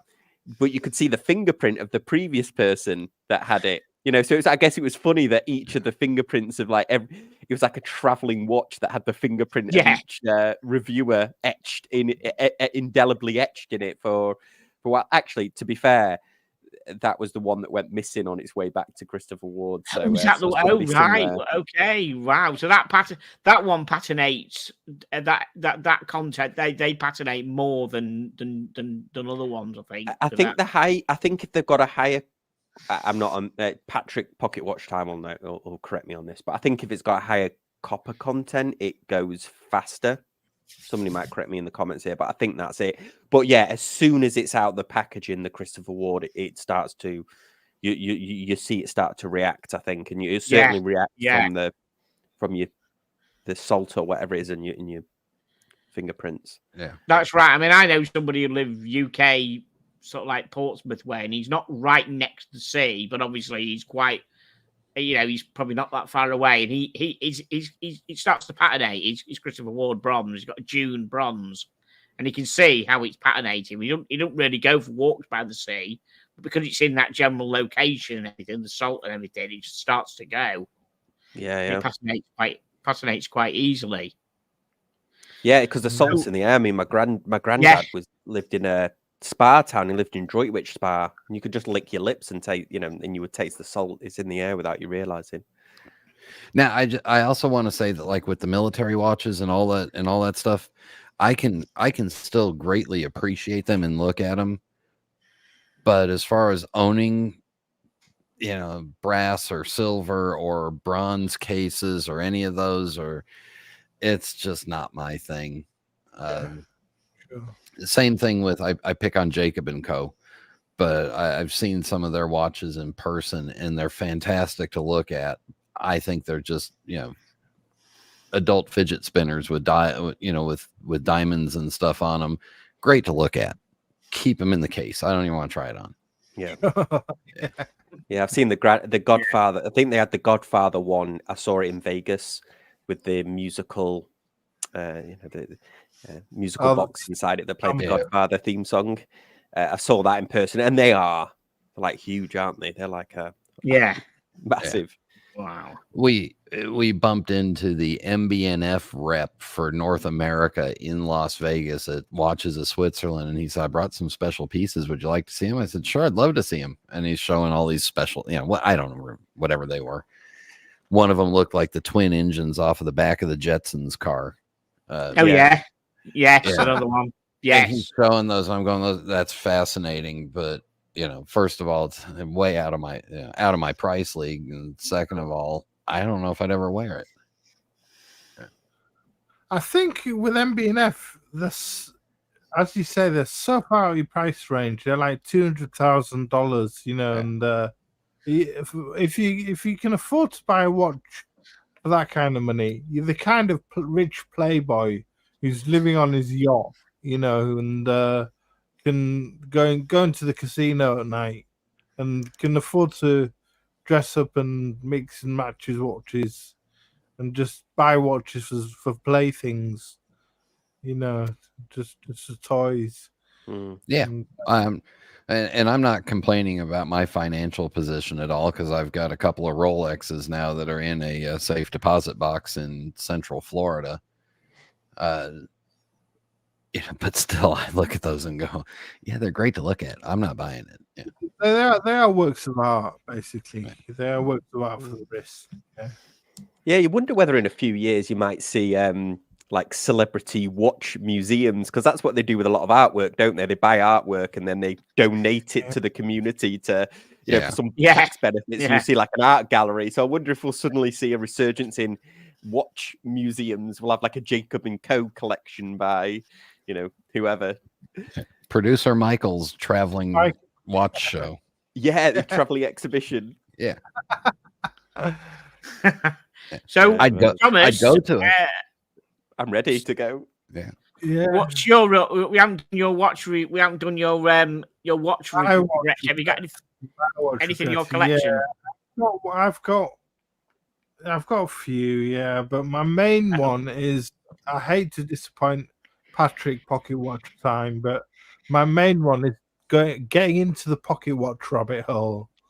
And is he responsible for that? Yeah. No. I don't know what it was. I bought an Ottoman dial Omega, because I've been to Turkey a lot, and I bought an Ottoman dial Omega, and I loved it. And then I bought another silver Omega celebrating the winning of their prize for the 1900 Exposition Universal in Paris. And then I bought the Jaeger LeCoultre. Then I got into stopwatches, and I bought a BBC stopwatch, a Valjoux stopwatch that was branded BBC on the dial, that the BBC used in the 70s for producers used to time shoots. And then I bought more stopwatches and military stopwatches, and the list went on. And these things are just lying in drawers and on shelves. How many have you got, Thomas? Come on, let's see it now. My name's Thomas. I'm a collector. I've got about 6 or 7 now, and they're lying on shelves and in drawers, never being looked at, never being used, and not like a wristwatch that you can strap on your wrist and walk out of the door and tell the time with. These things are never being used and rarely being looked at. I mean, I know Patrick probably goes and strokes his little pocket watches and babies them and loves them and tends to them and cares for them and gives them the love that they deserve. But mine are just stuck away, just in a drawer, just never being looked at. And I really should just. I mean, I'm in a consolidation phase at the moment, and sadly, a lot of the Omegas that you've looked at, the Omega military watches, I'm going to be selling because I want to buy a Breguet I want to buy a Breguet Classique, and my entire Omega Vintage collection is going to be sold. And do it. Do it. Do it. yeah. Don't be one of the. Don't be one of the sheep. Don't do it. I want to buy Breguet Classiques. So I just love them so much. Breguet is my favorite brand, and perhaps you can get rid of the stopwatches or the pocket watches to Patrick. I mean, a pocket watch is for life, not just for Christmas. He'll take them off you, won't he? Maybe. I bought. I'm the same, Thomas. I bought. There was a local car show near me where I lived when I lived in California, and we lived in quite a nice area of California, so it was the cars that were at this car show were unbelievable, and somebody had just the most beautiful Renault Alpina from the 2-seater rally car, and it was in the metallic blue with the Monte Carlo rally stickers on it. It looked incredible. And A610 was it? Yeah, the 2-seater, yes. And then in the passenger side, there was the mount with the 2 Hoya stopwatches in there, and I was like, right. "Wow, this looks so cool." I've got a picture of it. If I can find it before the end of this, I'll send it over. But and I was like, "I've got to buy a Hoya stopwatch," and I bought one on eBay and got it, and I was like, "This is so cool." And then my wife's like, "What's that you've bought?" type of thing, and I was like, and I realized I can't make this I had to sell it. I had to sell it because I'm like, I'm going to obsess over this now, and I'm going to end up with loads of stopwatches. Yeah, it's not often you're on a plane and the pilot's like, we need a stopwatch quick because the plane's going to go down. Does any passenger have a stopwatch? You're like, I have my Hoya stopwatch with me. I'll save the day. Yeah, and there's a magnetic field that's killed all electronics, including exactly. these.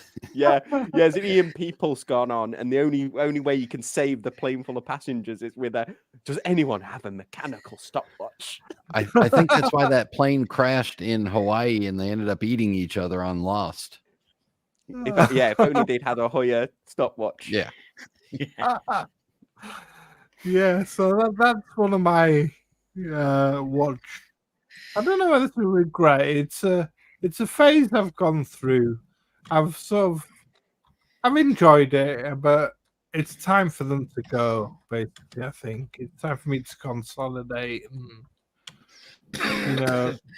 and get focused on a core collection. I think it's a good thing for all watch collectors in the hobby to do is focus on a core collection of maybe 6 watches tops. Or not happening. No, but not happening, really. I'm not saying 6 watches altogether, but 6 watches. Oh, sorry. 6 core watches. That you rotate around usually. You can have your G-Shocks, and as well as that, you can have a few maybe other micro brands as well as that. But you 6 core watches that you maybe sort of rotate around regularly. I think that's a good number to go for. You're ambitious. I'm trying to get down to 10. Yeah, well, I mean, I wear all mine. I mean, I've got 30-something, 40 watches, and they all get near enough worn. Just pick them up and just look in the box and just just pick one which I haven't worn for ages.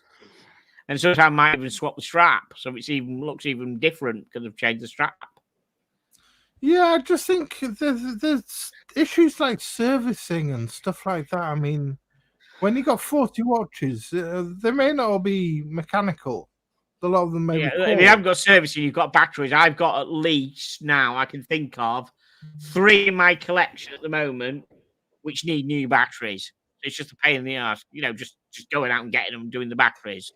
Yeah, that's not so much trouble when they're quartz, but it's when you got mechanical watches, vintage mechanical watches, or even modern mechanical watches, and you've got 20 mechanical watches. You got to think about the servicing on these things, and it's. I mean, Brian's right. I mean, 10. That's a good number. That's. Focus. I think it's good to focus on a number that you're happy with, that you could live with, get a core collection. Now I have cheated that 10 and that that 10 does not include the 3 Mickey Mouse watches and the 3 Seiko 5s. So it's really not. I'm sad. I'm kidding. 10 of the wearing collection. Yeah, 10 of the wearing collection. You have the Mickey Mouse by the side and your other watches. That's by the side. archive collection. Yeah.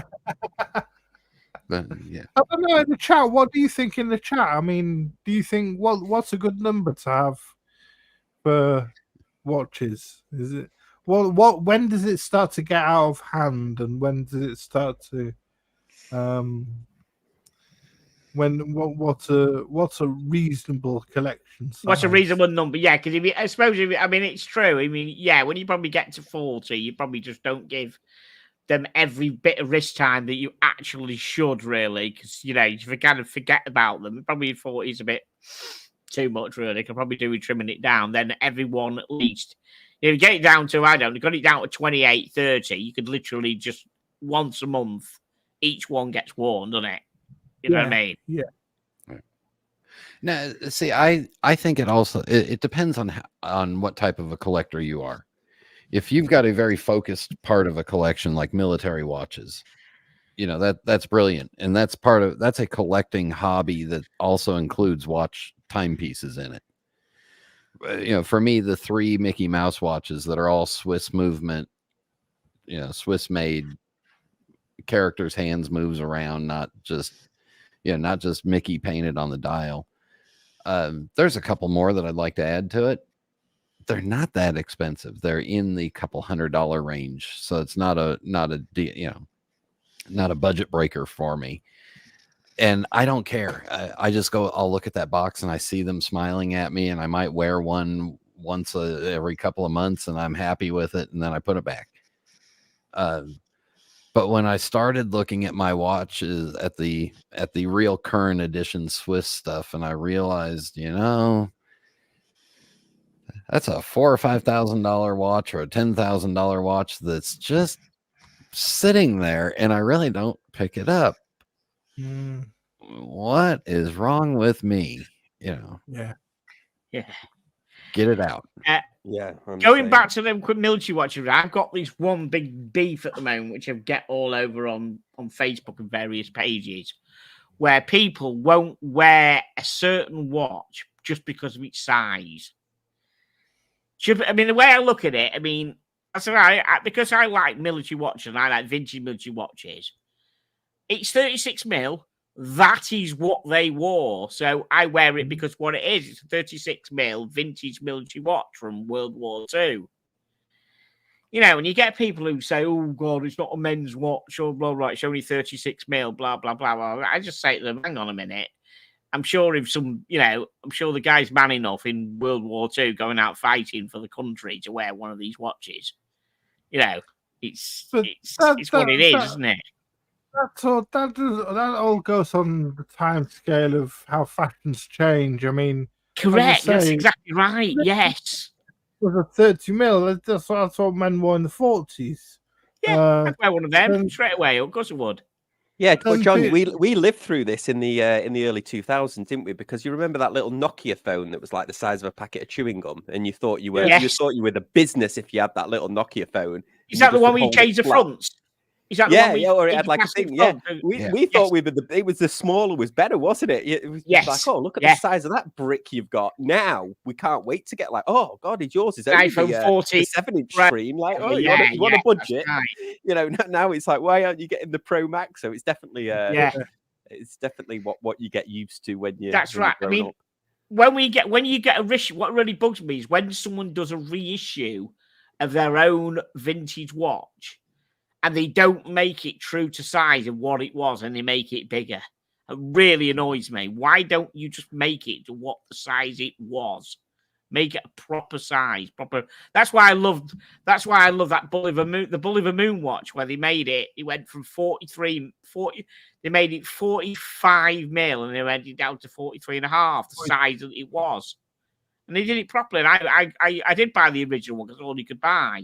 But then as soon as they made the smaller one, I got rid of the bigger one, and I bought the proper size one. That was that proper size. I'm really sticking to that. I like watches of a certain size. It would ruin my enjoyment to buy a 36mm watch, even if it made sense because it was a vintage piece or whatever. I still wouldn't. It's really you're one of these people. I'm just slagging off for 10 minutes. All right, sorry, Sam. No, you're right. Yeah. No, you're right. I mean, I don't know. I think. Like to Brian's earlier point about when you first start collecting, you kind of paint them by numbers. Oh, I need this kind of thing. I don't know. I think I kind of know what I like now, and I know I don't like. I would have rocked this watch when I was a kid. Like I loved this Timex, but now I even think that's a little bit too. I think watches that don't look in proportion, I'll say, not necessarily. I won't say specific case size I don't like, but watches that don't look in proportion. Like, I don't think this Grand Seiko looks in proportion to itself in terms of its size and how the bracelet is and everything. Whereas I think this Jack Mason at 40mm looks in proportion with itself. It's balanced. I can tell you the problem with the Grand Seiko. Yeah, it says Grand Seiko. Yeah, I mean, Forbin Colossus says that Clark Gable's watch was 30mm, but then Sylvester Stallone's watch was 47mm or something, wasn't it? Yeah. So yeah. I mean, James Bond wore a massive bright. People say, "Oh, the Doctor No Rolex," but was it Thunderball where he wore that huge Breitling that they even modified to make it look even bigger? So it's it's on the time period, doesn't it? I guess. Yeah. It's like one of my favorite reissue watches is his Bolivar Mill ships, which is it was a prototype that they made, which then became the Tornit Rayville, and Bolivar made one, and they reissued it, and it's something like a 42 or 42 mil, but it's on a 16 mil wide strap, and it looks odd. But it's what it was, and people complain about it. So, I'm glad to say that is what it is. That's what they made it like. And I would have been annoyed if they put an 18 or a 20 mil on it to satisfy the people who didn't like, because it looks odd. It's a 40 mil wide, and it's got like the width of the strap that would be on a 36 mil CWC G10 or something like that, or even less. I mean, they're 18 mil. This is 16 mil, so it does look odd. But that is how the watch was actually built. So they're going to be triggered if they made it wider. Just I also can't do 42s. I can't do 42s and 44s and anything bigger than that. And I love I absolutely love the way a lot of the AP Royal Oak offshores look, and the Hublot Big Bangs. I love the way those look. You put them on me, it looks like I'm wearing a house arrest bracelet or something. Yeah. Must be me then. They said I'm the smallest, one of the smallest guys in the world, as you all know, but I go out wearing 55 mil watches sometimes, and I just don't care. I just wear them. Well, your lordship are a giant amongst midgets. Thank you very much. Appreciate it. I just wear it for what it is. If it's a watch that I like, I just wear it. I mean, that's 44 mil on. That's 44 mil on me with the extra valve on it as well. I don't think it looks too big for my wrist. I think it looks fine. See, you and I are actually the same size tickers. It's just that I'm stretched out another foot higher. Yeah. I just need a bit extra on my legs. That's all. It's just my legs are a bit smaller. That's all it is. You're compacted in for the smaller compacted in. That's where the midget thing comes in, because they've got large body and small legs. Yeah, I'm in proportion. There's just not enough for my legs. That's the problem. That's it. My legs aren't long enough. That's it. So, yeah. Yeah, just going back to collection sizes. I mean, Von Krill says he's at about 20 watches and needs to downsize. Lord Charfield says he thinks 6 would be great. He's got 3 watches at the moment. Junior Johnson says 7 watches would be good, because then you have 1 for each day of the week. So 1 to wear, 6 in the box, and you're done. Yeah, I think that's a good. Yeah, but when you really if you had 6 right, okay, honestly, panel, right, guys, or anybody in the chat, if you had 6 watches and you love them, or 7, say 7, because then you wear one every day, different one. You go round religiously around, you love them. If you saw an 8th one that you really, really had to have, you're obsessed with and you had to have, would one of the 7 go, or would it suddenly become 8, or I'll sell one of the, what would happen? Would it literally, would you absolutely be regimental down to 7 watches, you guys? Or would there be 8 if you had to have that watch? I'm not that disciplined. The collection would we are. balloon Us again. loonies, we're not just watch guys. We're not disciplined. I'd like to know anybody in the chat who was sized down to a number 6 10 months ago, and it stayed at that number religiously, and you may have got a new watch, but one has gone. I bet there isn't many. I bet you there really isn't. I bet, because that's not what we're like. That's not what we do, unfortunately. I got another question, actually, John. I've been thinking about this. What if somebody came in and offered you fair market price for your entire watch collection? Somebody came in now and said, Ron, in one go, I will pay 20,000 quid or whatever for every single watch you own. I'll liquidate it. The money will be in your bank account as soon as we shake hands. Wow. Would you do it? That's a great question. That's a fab question, that. I'm just literally flicking over through. I'm flicking over. I don't know. And then the question: would I turn it down if it had to be all of them or none? That's the question. You see? Yeah. The X33s and where the X33 is a pretty rare one. It's a lovely condition, and they're getting rare. The Seamaster SMP 300 is a 1996. It was fully serviced with the bracelet service before I get it. That's beautiful.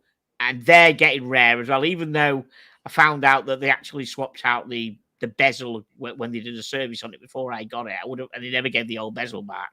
So I wanted a faded bezel, and I'm not going to get one of them. But it's still a rare watch, and it's in beautiful condition. So those two. My Speedy is 2021, so that's easy to get hold of again. And then I've got the military one. I've got some of the military ones, some of the issued ones. They're going to be hard to get hold of. So I must tell you, they're not easy to get hold of now. They're going up in price. I've got my Hamilton cost me 625 quid in 2021. They're 1,500 quid now without doing anything with it. So it's a case of, I don't think I could, because it's a case of, well, yes, you can have 37 or 36 of the 40 because there's certain ones I'm not giving you. But if it had to be all or nothing, I'd have to say nothing, because I've got certain ones that I wouldn't really want to get old. I wouldn't really want to get rid of.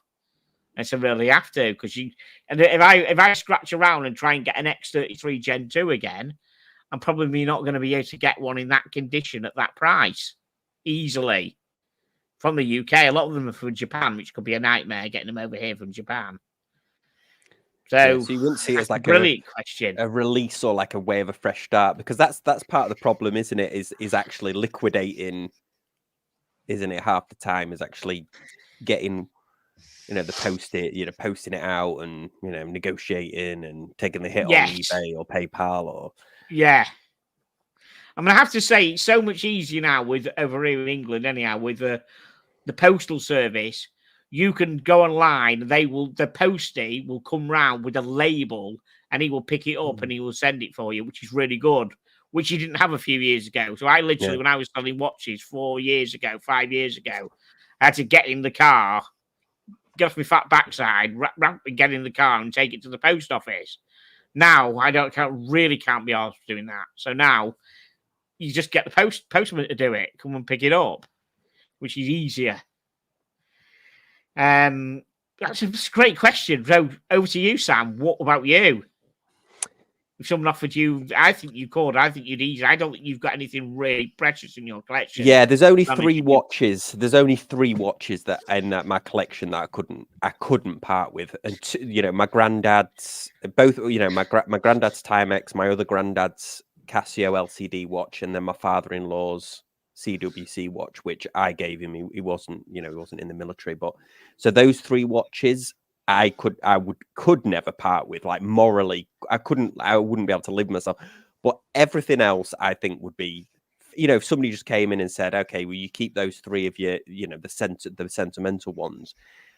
I'll release you of all of these now, and I'll give you fair market value, and I'll write you a check. No, no fees or anything."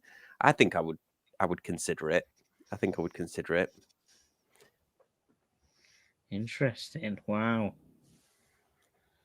Brian, what about you? I mean, there's that left-hander in it that you've got. You wouldn't get rid of that left-hander, would you? I could replace it. I mean, if we're talking fair market value on the left-hand drive GMT, I could replace it. Yeah. If we're talking fair market value on the Meteorite GMT, I could replace it. I don't have anything that is really hard to replace except for the Mickey Mouse day-date Elgin that took me 7-8 years to find one on eBay in the condition that it was in. And then remember, the question, it's got to be the lot. It's got to be the lot. The question I said to me, it's got to be the lot or nothing. It can't be, I've got 30 pieces, you can have 27. It's your lot or nothing. No, believe it or not, that Mickey Mouse watch would be the stumbling block over the entire collection. Because that one took me 7 years. It took me 7 years of searching to find it, and then it took me another 2 or 3 years to find the right guy to service it and clean it. And I'm not going through that shit again. Is it a gentle one? Is it a gentle? No, it's an Elgin dial with a Swiss automatic movement in it. It was a really rare. It was a really small window of time in the very late 60s, early 70s before they went quartz. Yeah, because Ingersoll made the first one, didn't they? They made the first Mickey Mouse.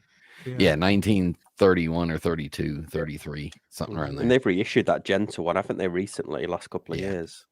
Yeah, and they reissued the Ingersoll one, and they made it a 44 millimeter. It almost looks like a hip hop medallion on a bracelet. It's ridiculous.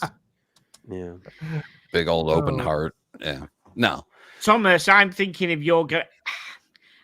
I know you love your military watches. Is this piece that you want so absolute special that you've got to? It's my exit piece, John. It's my exit piece. John, I'll hop off before Thomas answers. I'll hop off and get mine. You ping me when you've gone live, and what will happen then?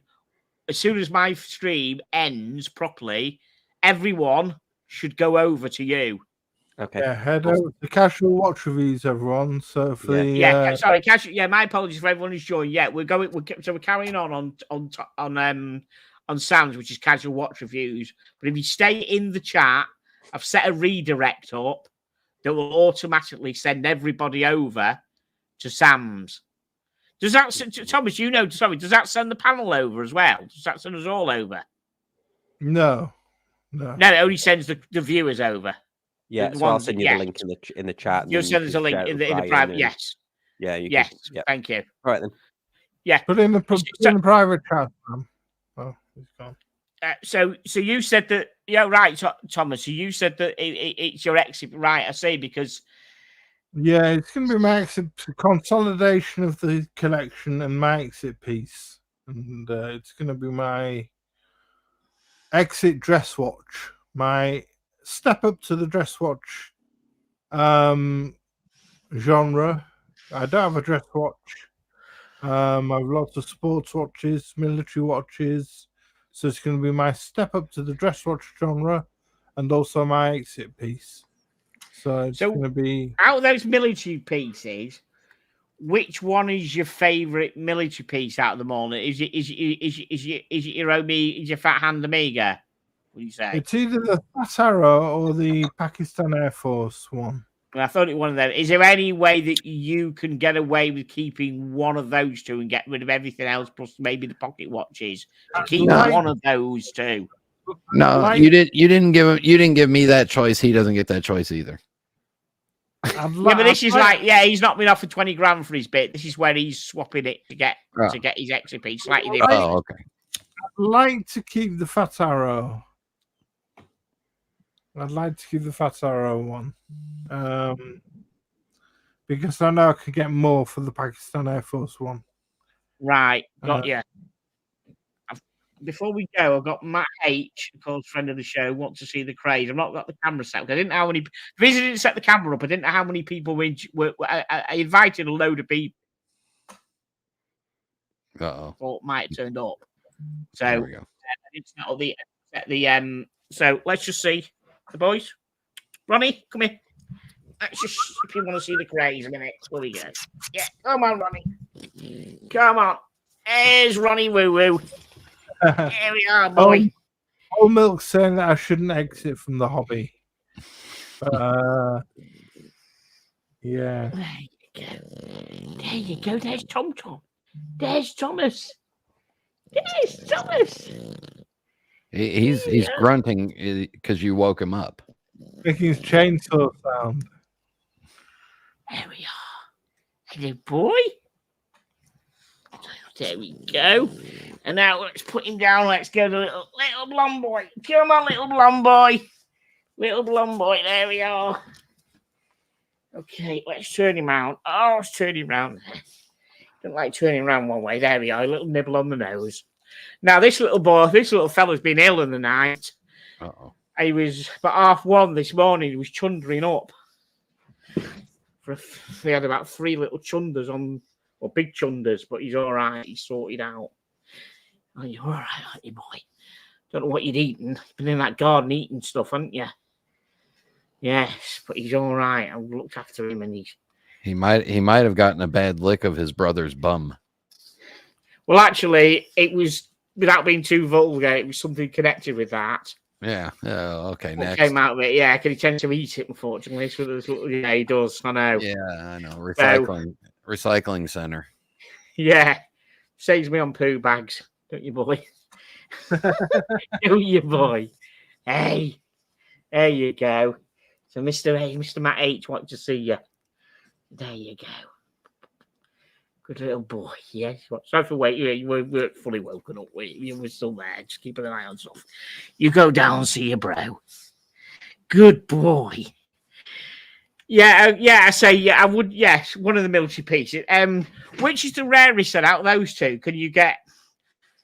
If you sold the Pakistani one, could you get another one? I haven't seen many of that Seamaster Ranchero on eBay. I've seen a lot of Fat Arrows. I've seen a lot of the other ones. That's probably the rarest one I've seen, to be honest with you. Right. Yeah.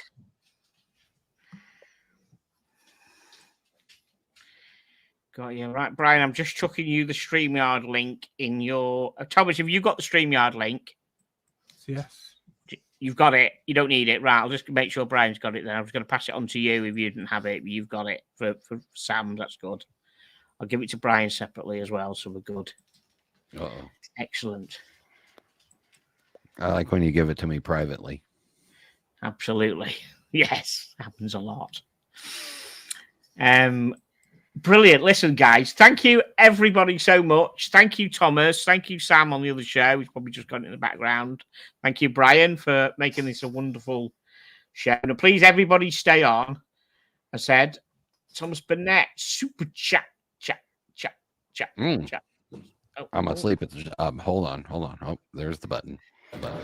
Super chat. Thank you. Thomas Burnett, £1.99. Head over to the Casual Watch Review channel. That's correct. I said, if you don't find it on your YouTube now, Casual Watch Review channel, but I said I'd like some of you to at least stay in the chat and see if the redirection works. I've just set it up, so it should do as soon as this stream has actually ended properly. So say good night, everybody, and I'll see everyone. And thanks for joining us. It's great to see you. Yes, but I will see you all over on Sam's channel for some professionalism. Right, I'm going to stream now. I'm not streaming tomorrow, Tuesday. It'll be a busy day at work tomorrow. Everyone's going to be back. It's going to be bonkers. Things are going to not work. Things are going to break in IT world, which is why I do. So I will be streaming. Yeah, I'll be streaming next Tuesday night. I will be. I'll be back. Give us a thumbs up, guys. Yeah, and we will say good night, everybody, and we will see. We will see you next week.